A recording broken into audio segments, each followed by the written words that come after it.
Hi everyone, thank you so much for tuning in on this week's episode of Connecting with Chels. You'll be finding me at the Tree Farm right here in the city of Athens. Now, Christmas is just days away, and I know many of you have already put up your Christmas tree, whether it be real or fake. However, we want to give you a huge heads up. This is your 48 first alert that your real Christmas trees could be impacted in the upcoming years. According to the U.S. Drought Monitor, while much of the area has seen improvement, portions of the Tennessee Valley are still under a severe and extreme drought. Believe it or not, though, many of North Alabama's Christmas tree farms have not seen any major impacts with this drought.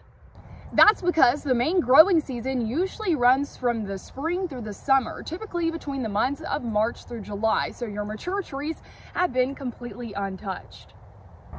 However, the same cannot be said about the younger or even the juvenile trees. They likely will see large impacts within the next couple of years due to the drought that we're currently experiencing.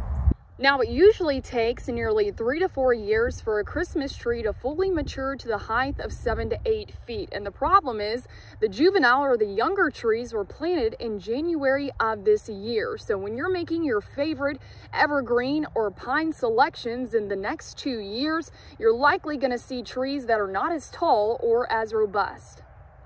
Another big issue that Christmas tree farmers face in North Alabama is flooding. This is due to the low-lying area in which the Christmas trees are grown. While the rain we've been receiving in the forecast lately is much welcome and much needed, we are in an El Nino pattern, and in the southeast, based on our seasonal precipitation outlook, December, January, and February, much of the winter months, we're going to be above average in terms of our precipitation totals.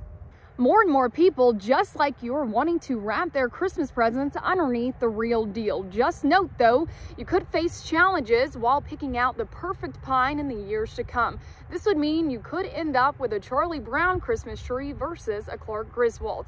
Thank you so much for tuning in on this week's episode of Connecting with Chels. Tune in next week to see how weather can impact your everyday life.